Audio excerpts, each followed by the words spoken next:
There was information. There was an alleged hit put out right after King Von's death, and wiretaps, and it's still a lot of information to come out. But like you said, if they had enough, why didn't they pick him up before they traveled to California? And if they knew they were going to California to commit this crime, why didn't they also follow the family and stop this case or stop this murder from happening? Real life. If that shit ain't real life, it ain't real life. Just ain't real life street stars. You know what time it is. Real life street stars, man. We got a very special situation coming back in regards to just another reaction video. We got attorney Larry Taylor II, the real life lawyer. First and foremost, how's your spirits? How's everything going? You know what, man? It's always a pleasure to be on this show and talking with you guys. Always proud to see what you guys are doing even when I'm not here. So just keep doing what you're doing. Real Life Productions is, I see big things for you in the future. Hopefully you guys will get a studio where other individuals like yourselves can come and grow in Dallas.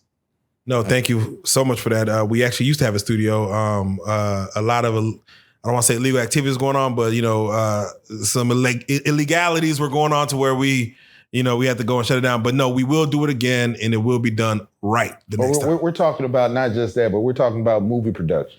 Yeah. I'm talking about rappers. Rappers on the mind right now. No. You guys, I'm seeing you guys as the Tyler Perry group for Dallas County and the Dallas area. So I see big things for you guys. Yeah, I would love a Tyler Perry-esque studio. And again, shout out Tyler Perry, because I just watched Beauty and Black on Netflix. I ran through all the episodes in one night. I'm like, this is, man, he just he just telling the craziest our color people stories. I'm like, I don't know where he pulls it from. Anyway, let's do it like this, man. We like to get your reaction on things that, of course, take place out in the world, and just look at it from a legal standpoint. Again, we ask questions based on criminal law, civil law, and things of that nature. And we just love your expertise. A lot of fans, they just say, hey, we like the well-dressed, well-groomed, well-educated man to come out here and speak. So we got you. We're going to bring you back all the time. All right. I appreciate that. And like I told the people, as long as they want to see me, I'll come back. Man, there you go. And with that being said, Larry, I have to get your take on the Durk situation, man. Lil Durk, of course, as people may know, is a famous rapper. Mm-hmm. He, of course, has been arrested for murder for hire. And it's funny because, and I'll ask you, when it comes to murder for hire, how often do you see that from a celebrity? How often do they try to pull that card? It's always in the history of film or media or even music. You've always seen those type things. I mean, we can go back, not as far back, but as short as Tupac and Biggie. Those were both cases that we as partakers in the rap and hip hop industry always felt that there was always something behind that, right? Because both of those crimes didn't involve any immediate beef.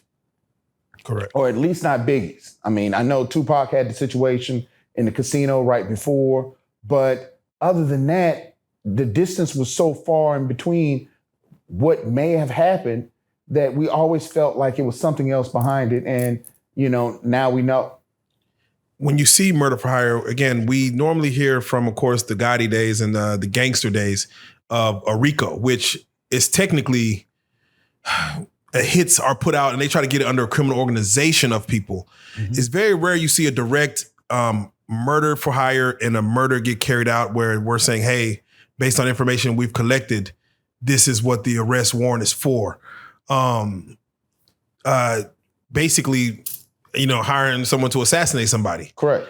Do you think, and again, I don't know much of the knowledge of the overall case, but do you think that if they have that's what they're going for, was the best thing to go for versus maybe as a gang, OTF is a gang, or allegedly they are, let's say, gang members, if they could prove it, wouldn't it be better to go for like the gang RICO if they were to try to utilize, hey, there's multiple crimes going on here and this is just one of them? I honestly think that the YSL trial has taught law enforcement, right? Because potential jurors, it's really hard for them to buy into a group of members of a record label, quote unquote, being a gang.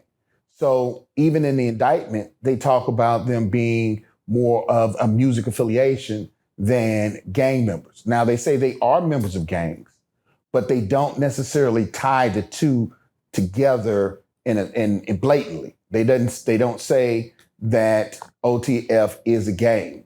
So they say that they're a group of individuals who are affiliated with this particular record label, which is smart, which is very smart. Now, once they start really getting into the criminal history, if they can tie them all into the same potential gang association, that might be something that they can come back to. But you always got to remember that the first indictment is not necessarily the last indictment. It's just enough to get people in behind bars, potentially get people to talking, and then other charges can grow from that. So let's just go into the arrest itself and then we'll work backwards.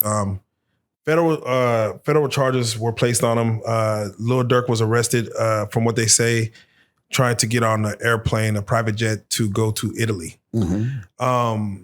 They said that they had, I guess he tried to throw the police off by trying to book a flight to like Switzerland, Italy, England. There's like 3 different locations outside the country. Just hearing that alone, let's just start with that. Just saying, hey, I'm going to book 3 separate flights and just pick one to go on. What is that? Is that concerning from a defense side? Is that like almost like, look at that, we got him, from a prosecution side? Or is that just, hey, some people just like to book multiple flights and pick where they want to go once they get there? I mean, it's all of the above, right? So, for example, if I'm booking a flight, let's say, for example, I want to go to Miami, or I want to go to Cabo. I might book a flight on multiple airlines just based on the whole cancellation situation. Or he could have booked those flights based on what opportunities. He could have had a gig in each one of them that was pending, but he needed to book those flights in order to make any of them. And so there's always a potential rationale behind why you would do those type of things. Now, some of you guys are going to say, well, that's not normal. Well, neither is buying a Bentley or buying an airplane. We all don't do that, but there are some people who do. Right. And so we can't say that that's out of the norm when that is in the norm for other people. How does it work if he did get on that plane? They got him 1 hour before he got on it. If he was on that plane, and again, just from your knowledge of it, what happens once he's on that plane and that plane has left the runway, is in the air? Can they just make a phone call and say, hey, turn that thing around? Or can he get to Italy? And if so, what, people hear words like extradition, like what could happen if he got to Italy and say, man, I'm gonna just cruise around the country, until y'all come get me or something? Well, it's always a gamble, because until you get through customs, you really technically haven't gotten into that country. And so if they know where he's going, they could have easily had agents posted outside of customs to actually get him or acquire him prior to him going through customs. And then it just depends on the country and where he landed, if they do have extradition. And so if they have extradition, it could have been all for naught. And so you have to look at, and I think one of the countries he was going, or one of the locations he was going to, they have extradition. So I wasn't really understanding that. Sometimes people fly into places just to get to another place. I see. And potentially get people off of their trails. But some of the problems that he had was some of those flights had layovers. Yeah. And some of them had layovers in the US. I think one of them had a layover in New York. And so there were several several flights that potentially had layovers where he could have potentially got picked up at that point. They had wiretaps on him. When you hear that, I guess the other guys got arrested for the actual murder from back in 2022 of Quando Rondo's friend. And let's say he gets word of that. You would assume that with a wiretap, hey, let's move in before anything happens. Like, technically we got enough. Let's keep him here. No more, no surprises. Let's just go grab him. And I think it was a local bounty. It wasn't the feds that picked him up. It was like a local police force grabbed him, kept him in a Florida jail until the feds came and got him, extradited him back to Los Angeles County to face these charges. Hold on. Just want to make sure I correct you. I thought I heard you say they weren't federal charges. They were federal charges. They were federal charges. It was just a local agency that picked them up. A local agency. Because sometimes the listeners can be vicious when you make a mistake. So I just want to make sure we were clear on that. Very much federal charges. It's just the feds weren't the ones that put their hands on them at the time of.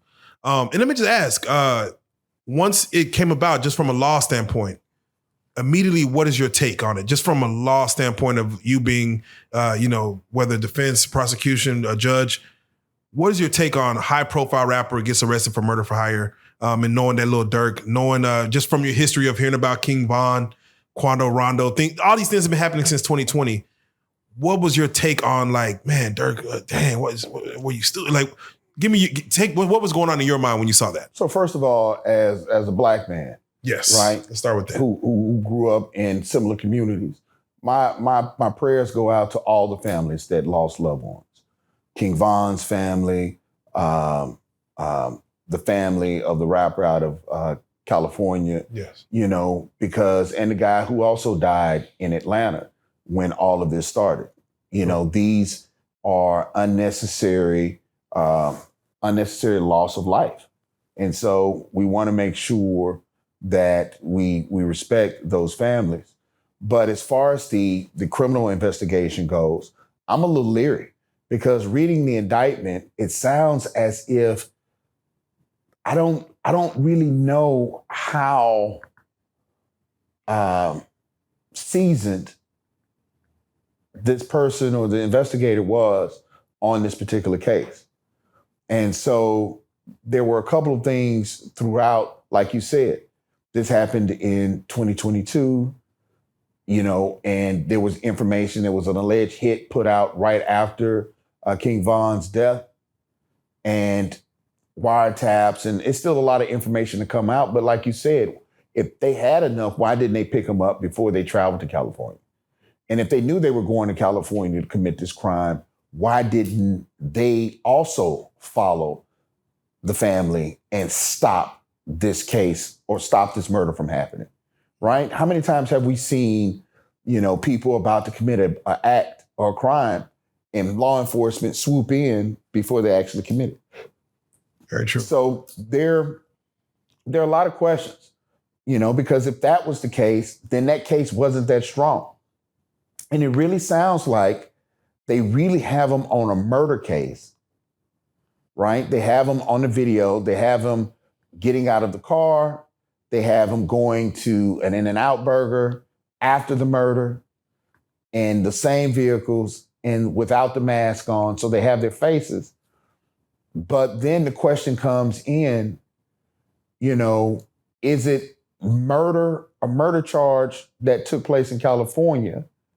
And they're just using the fact that they used funds through credit cards or through some kind of wire transfer to bring in the feds to make it a federal case. Very true. We talked about that before. Correct. Right? And so, if there wasn't, you almost ask yourself, if it wasn't the situation where they used airlines or, they conspired in Chicago, if they came up with the idea in in California, will we still be looking at these murder or these federal charges, or will we be looking at more state charges?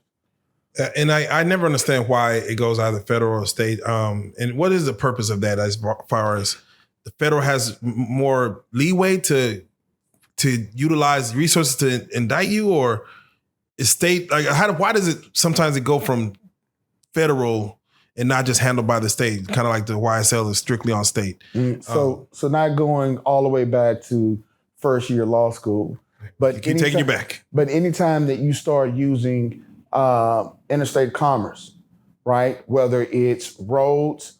So if I kidnap someone in Dallas and then I transport them to Louisiana, I'll cross state lines.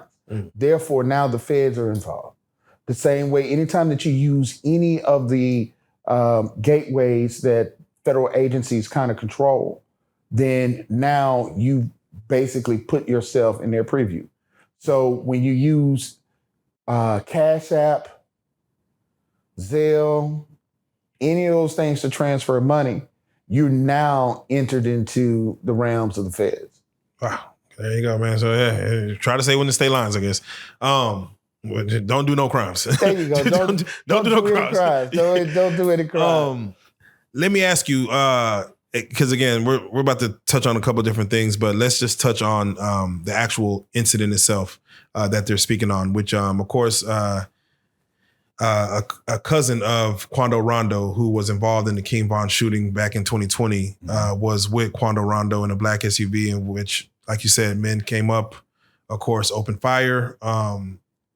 They say missing their target if we're going off of, allegations. And of course, killing one of Quando Rondo's cousin.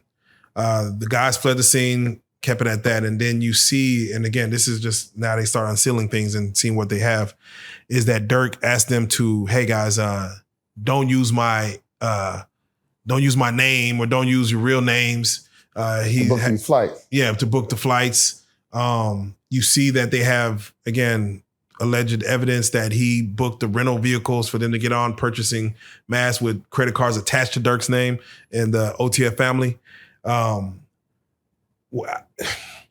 We were talking off camera a little earlier about how that works when it calls for a murder for hire. If someone just says, hey man, don't use your real names when you go out there. Don't use my name. Just, don't use my name for clout or whatever.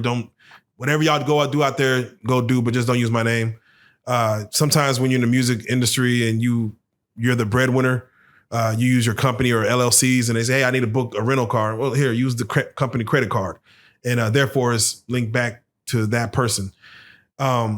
Is that technically for you, is that a red alarm just because he said, hey, don't use my name? Hey, let me help you guys get this ski mask, or they use the company credit card to get a ski mask, or use a company credit card or even his own credit card to get a rental. Does that alert you like to the left? Like, Actually, it could be just the opposite. When I first read it, first thing that came to my mind was he trying to prevent this from happening? Hey, man, look, really don't do this, but don't use me. Don't include me in any of this. Don't use my name. Don't book flights under my credit card using your names. Don't do any of that.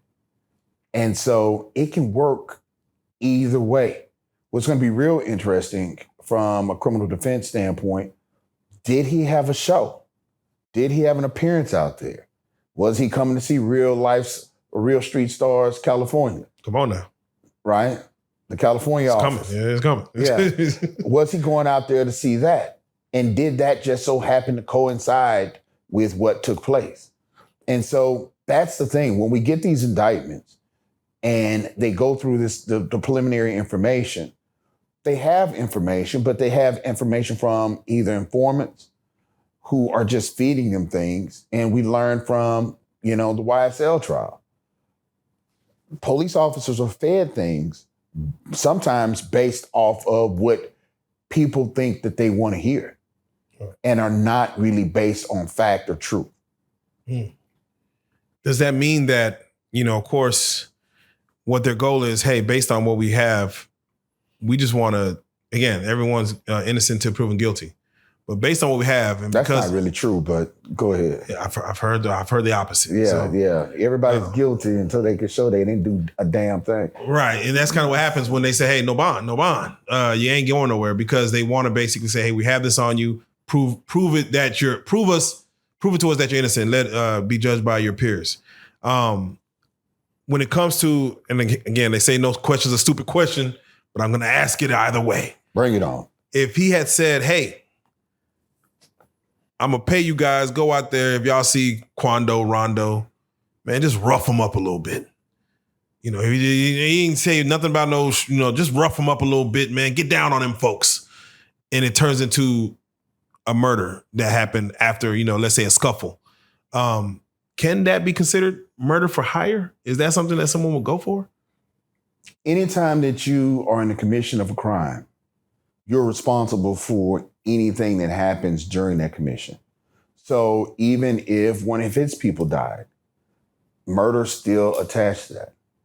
And so anytime that you're doing something that has the risk of someone getting injured or killed, and you take that on, you also take on those potential criminal liabilities. And in this case, you know, saying going to rough someone up, you got to ask yourself, how many people have died from just a regular fist fight? That is true. You know, you hit someone, they fall back, they hit their head and die. That's murder. Manslaughter at least. Manslaughter at least, yes. And so you're still responsible for those acts to take place, even if your guys didn't do it. Okay, that's a little tough right there. So what if, again, hypothetically, if there was no money involved, there was no credit cards bought, but he just basically said, "Hey, man, listen, you know, just being dirt, just being influential. Hey, man, you guys go out there, y'all see that dude, man, y'all need to do something to that boy, man. Just via text message." Does that put him in the line of fire if just that text message exists and something happens that leads to something where like there's no money, I didn't buy nothing, but I just said via text, man, hey man, this dude, hey, dude's at a party, you want to do something, man? Y'all do something to that boy. The conspiracy, the potential of that happening is high in the sense that if the conspiracy still was hatched in Chicago, and then they went to LA, they're crossing several state lines in order to commit a crime. Yeah. I mean, beating someone up is not legal. Yeah, it's assault. Right. It's still extremely problematic. And so, you know, one of the things that I'm also questioning, right? Yeah. You said murder for hire. I keep saying murder for hire. Murder for hire. I'm not exactly sure, but how many of those individuals were not affiliated with that record label? You see what I'm saying? Yeah. And if they were affiliated with that record label and basically getting paid and getting taken care of anyway, how do you question the hire? Is that still murder for hire? Because he put the indictment says he put a bounty out. Correct. They said there was $1 million bounty. Right. So Rondo's head.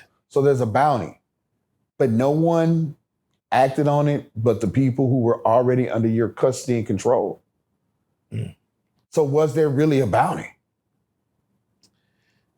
So the question would be, Lil Durk was, his comments, everyone was requesting that he, quote unquote, slide for Von.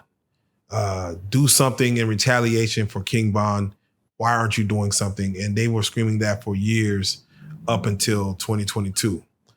Now, Von, I mean, with Durk, I don't know if, again, he plays into it, but music he started to kind of lean towards, we already did that, after 2022, interviews he's done.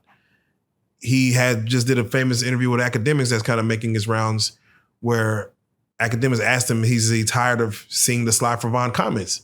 His response was something to the like of, I'm not seeing him anymore. Like, I don't see him as much. And to say things like that online, to insinuate that something may have taken place.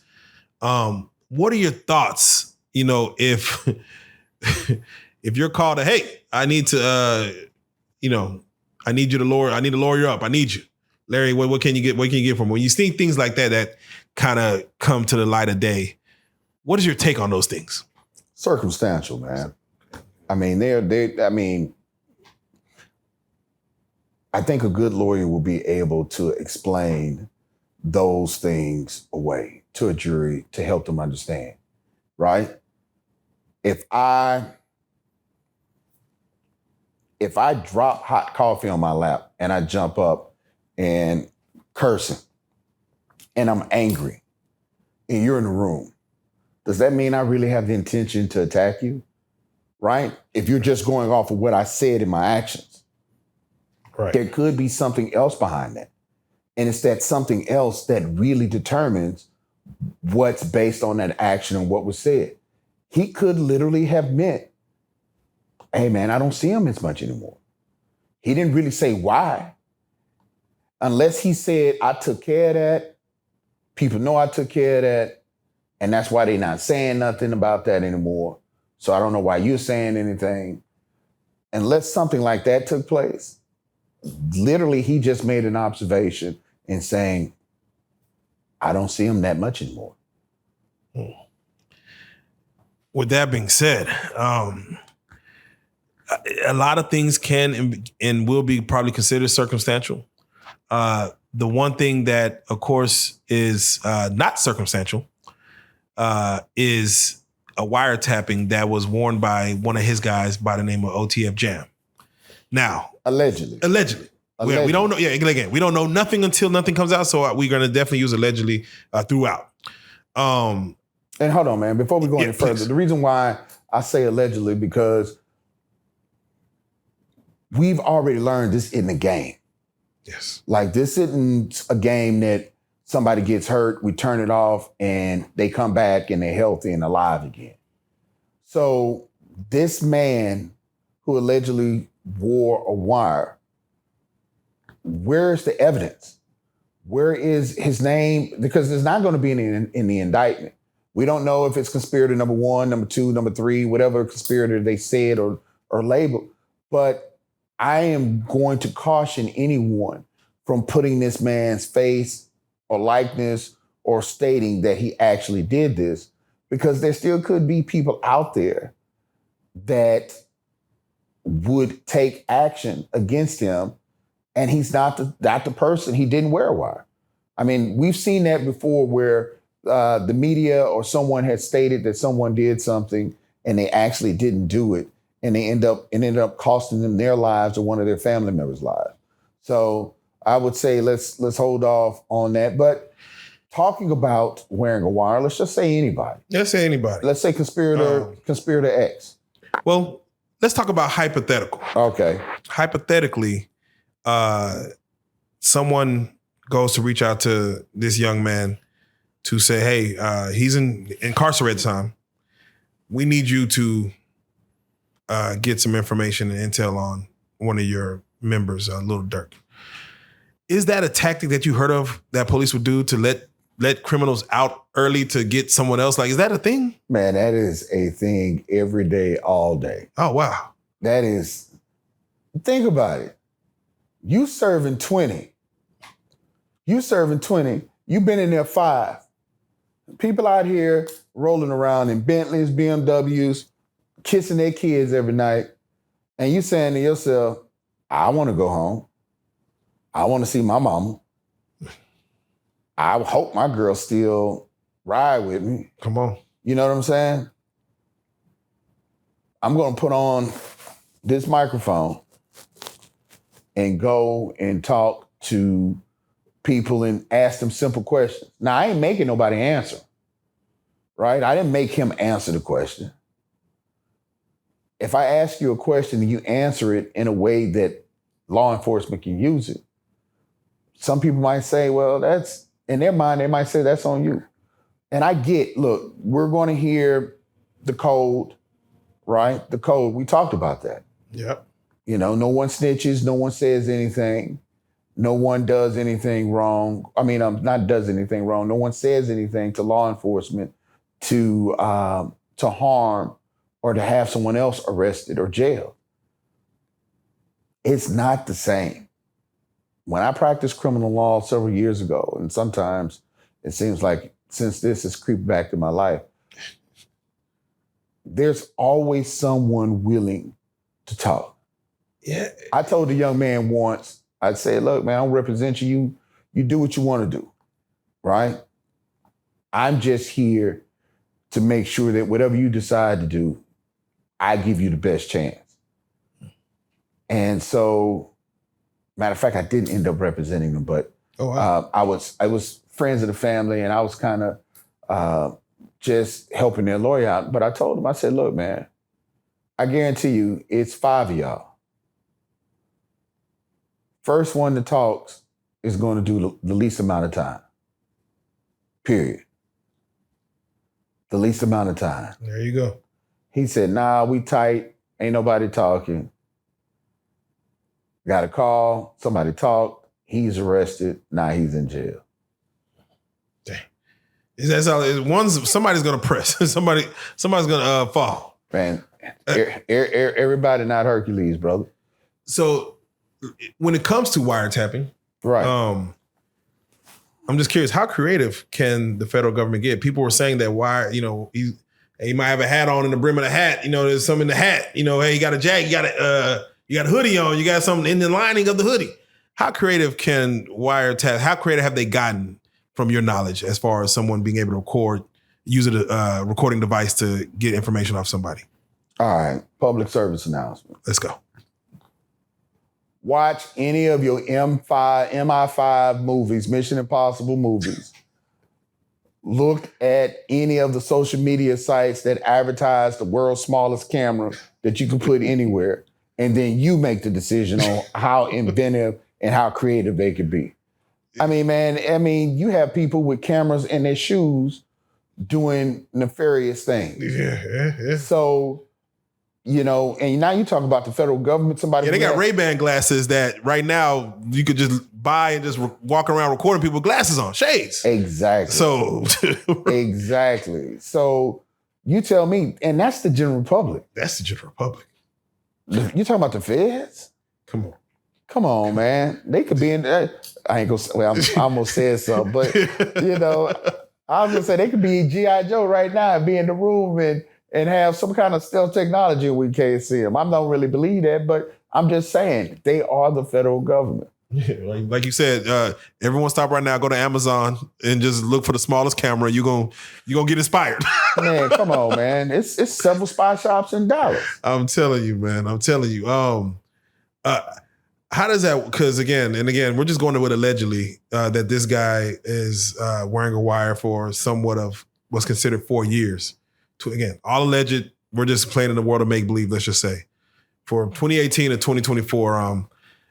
Is that around the time frame that it takes to like that's like what if it goes for 10 years? Doesn't the federal government have to keep they have to keep, what is it called? Not a warrant, but to have funding to keep paying for this for years. Like, y'all got to bring back something. We can't just go 4 years, a guy wearing a wiretap. Now, mind you, I watched The Wire and it looked like this stuff lasted for a while. So I'm just curious, how far can the feds monitor someone and no crime is being committed? Let's just say, like, are we just going to just watch a person for the rest of their life? Until the treasury is empty. Let me tell you once again, they will follow you until the treasury is empty. And I think our first show, we talked about that. I had a case in which my client 100% did not do it. They didn't do it. And when I went and talked to the agent and to the ADA, they were like, look, man, we done spent too much money. Somebody got to get it. Yeah. That's how it always be on them crime shows. It's always like, even watching like Power, they're like, man, how long are we gonna follow the guy? You gotta arrest him or something. Like, you do something. And I just want to do the federal government quit? Or do they go until, hey, we're not gonna, this is all not gonna be for naught. We're gonna find something. Man, the federal government and the people involved in the federal government are no different than you and I, right? If you could get Denzel Washington on this show or someone besides this plain-faced lawyer on here, you would do it. Yes. Right? Because it would help the brand. It would promote you as someone who can get an A-list actor on your show. Well, same thing for prosecutors. I can prosecute and lock up a high-profile individual. This dude won a Grammy. He just won a Grammy. Oh my! Anyway, go. Right. The song that won't stop playing. It's a great song. Yeah. Love it to death. Very inspirational. Yeah. And that's why you hate to see this. But something like this, right? Someone who is aspiring, dude just got the keys to the city for his philanthropy. And just got it taken right back. Right. And so the fact that you can, what's that? People talk about it all the time. The higher you climb, the more people want to pull you down. Yes. And the further you have to fall. Correct.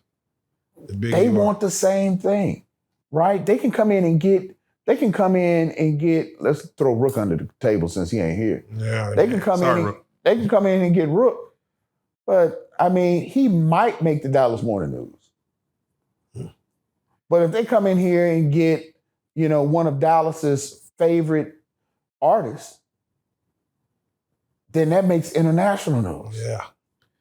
That does. It gets TMZ status. Right. And now the prosecutor or the in that area, you saw it on Power. Yeah. Get him and it's gonna help my career. So I look at it like kind of like a workman's comp claim, right? They're like, hey, this guy's faking this back injury. Let's follow him around for a little while. Let's follow, and like, that's what I'm saying. Like, how long, 6 months of recording him walking out his house and, doing things where he has to put on the show. Like, unless they're like, we're gonna get him. We're just gonna put all our funds into like, hey, for years, we're gonna watch him until like, he must be okay. Do you feel like that the federal government has a thing out for artists, rappers, people of influence, of even our color or just whatever? You feel like when they're put on, they're bloodhounds, basically. Right. It's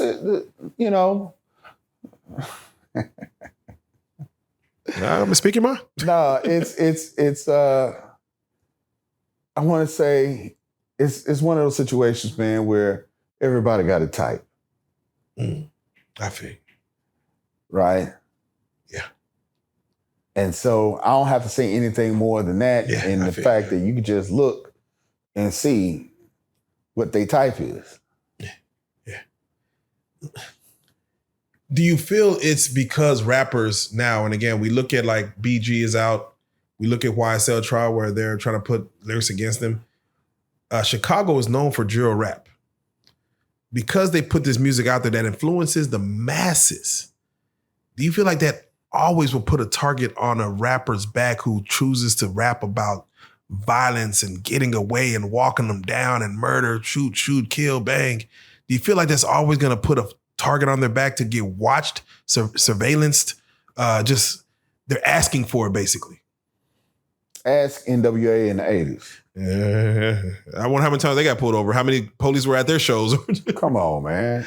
Yeah, Come on. man. You know what I'm saying? If you ever out there speaking truth to power or talking about or describing your communities that aren't like everyone else's communities, or speaking about our communities in a sense of what's going on, then yeah, people are going to be looking at you because they're going to want to know why. How do you know this? How do you know at 6 a.m, Right, police at your door? You know what I'm saying? How do you know this? And if in their lyrics they say, this was my partner's story, this is my story. I know from experience, like if that's in the song, like, okay, wait a minute now. We got some open cases in this area that ain't nobody solved yet. I mean, it's just funny because it's like you seem like you invite, like, yeah, I want you to look at that situation that happened at that 7-Eleven at 3 a.m. where, brother, we talked about it. Yeah. We talked about the fact that law enforcement is looking, it's like, okay, that sounds like this. Oh, we didn't tell people that it was a shotgun. We just said they were shot. Okay, what else you got? So you came in through the window. We were wondering how you got in there because both doors were locked from the inside. And so they just started going through, well, thank you, sir. thank you for telling on yourself, and thank you for assisting us because we're about to take this rap lyric, this crime scene, and we're about to make a Reese's Pieces. Because this chocolate and this peanut butter is going to be delicious sweetness and sending you to jail. See, the crazy part of that is, if you read any of these guys' rap lyrics to a jury, of course, it's like let's just read the whole song. And then like, this is going to paint a picture of a person where like, you should not be able to use the lyrics though against a person, but to be able to say, here's what kind of person this is. Listen to these lyrics. What he'll do to a woman after the club and then see his op and then bam. And then that kind of paints a picture for the jury to look at a man a certain way. Like, wow, is that what kind of monster this is? Man. And it could just be for the form of entertainment. Brother, we talked about that. Yeah, I know we did. I keep bringing it back up. Yeah, we talked about country music lyrics, right?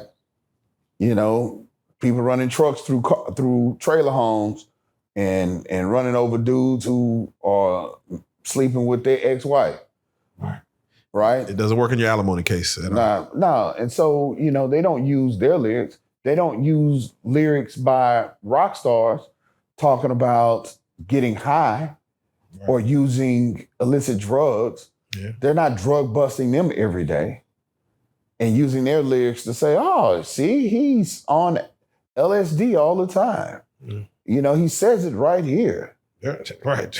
You know, they don't do that, but you know, because of the violence sometimes associated with these rap lyrics. Mm. And man, another PSA. Stop rapping about gang activity or murders or robberies that you were not a part of and just taking what you've heard from off the streets and making a song about it. Because you're putting yourself in view of law enforcement or whoever was robbed or whoever was killed for something to happen to you. No, facts. Leave that alone, man. Thank you for that PSA. I seen a rapper rap about scamming Chase. I'm like, and then he got arrested for scamming Chase. I was like, well, I mean, that wasn't hard. If that's what you want, I mean, it was a good song. But man, you just gave instructions of exactly how he was trying to teach other people how to do it. I'm like, yeah, I don't know if you could do that. But like you said, a lot of people live through other people's truths and they want to tell another person's story. And I think that was almost, you got a thumbs up for that. Like, man, that sounds like, you know, a day in the life of Chicago, let's say. And it sometimes is an open crime that it might lead to something else. So again, you know, I'm not for gangster rap in general. So, you know, but to each his own. I want to ask you, Larry, as far as with this Durk thing, you just mentioned, of course, him getting a key to the city. Mm-hmm. You mentioned him getting a Grammy with J. Cole. Mm-hmm. I believe the mayor of that portion of the city immediately asked for the key back. She made a statement that, you know, I know everyone's innocent until proven guilty and all that, but, you know, based on just what this is from a PR standpoint, yeah, we want that key back because I don't, you know, you don't need it anyway. I mean, what are your thoughts on that as far as just, you know, again, that kind of makes you see that it almost adds on to the guilt that they're trying to seek, because I'm sure that mayor don't have the information that the feds have. But what's your take on that? Man, we're talking about an award. We're talking about it. We're not talking about anything that you necessarily earned or that you are due. You know, that's not your award. That award was given because you put out a certain public persona. And once that persona is ruined or something happens to the contrary, then they have a right to come back and say, okay, you know what? You fooled me, but I need that back. I need that back. I mean, if you really want to talk about, what did they do? They took, what's my guy's name? The running back. They took his Heisman. They took his Heisman? Because he was, was it Reggie Bush? Reggie Bush. Yeah. They gave it back though. It's almost like an endorsement deal. Like, hey, just because something's alleged, hey man, it's just business. Right. You can't be the face of the company because of even if you did a crime, it's just we just don't want you as a face. So it's more so saying we're going to take that back. Not saying you're guilty. Right. We're just saying we don't want to be part of the conversation around why we gave it to you a week ago. And we don't want that to constantly be the story. Correct. Right? Because if they take it back, then the story isn't really the man of the year or key of the city recipient. You're not saying that anymore because they no longer are that recipient. Yeah. So now it's just them in that case. Correct. Yeah. Take away titles, like Game of Thrones, strip you of titles and whatever. But I am using it in his criminal defense. Right. The goal is to win. Yeah. Whoever, both sides, it's a chess match. The goal is to win. So yes.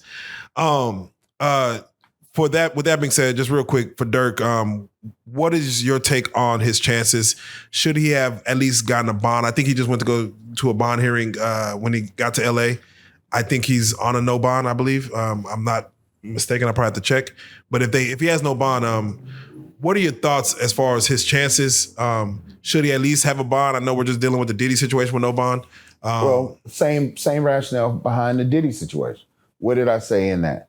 I said because he left and showed that, and he has the means, they were going to no bond him. And sure enough, they no bonded him. Right? Yeah. And then the judge is like, okay, we're going to make this trial quick. And so now the pressure's on the prosecution because they have to get ready to try this case, because if they're not ready to try this case, then the defense is going to come back and say, we need a bond.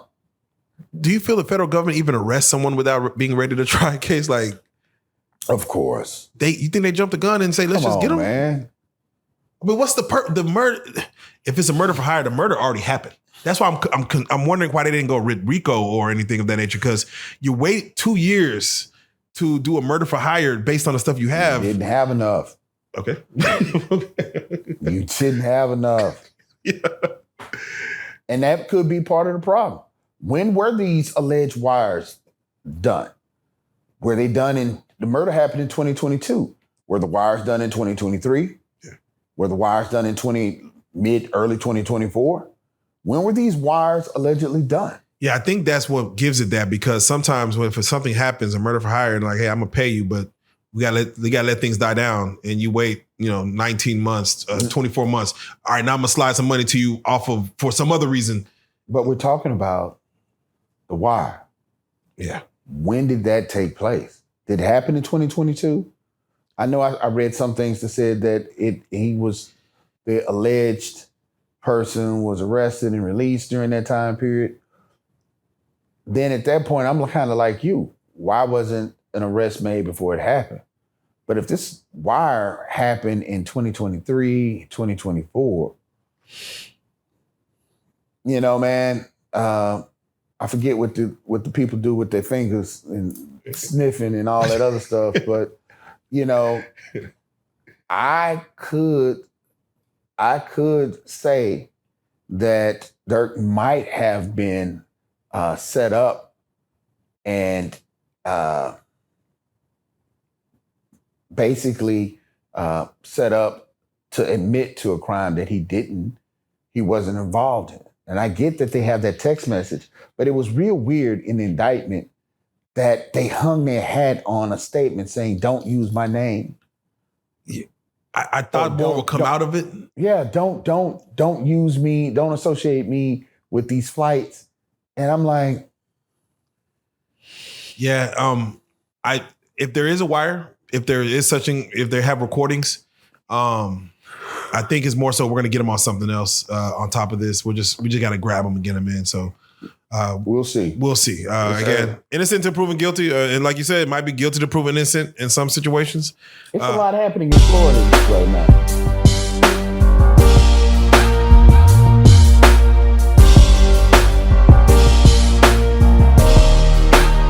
Shout out RealLyfe Street Starz, nigga.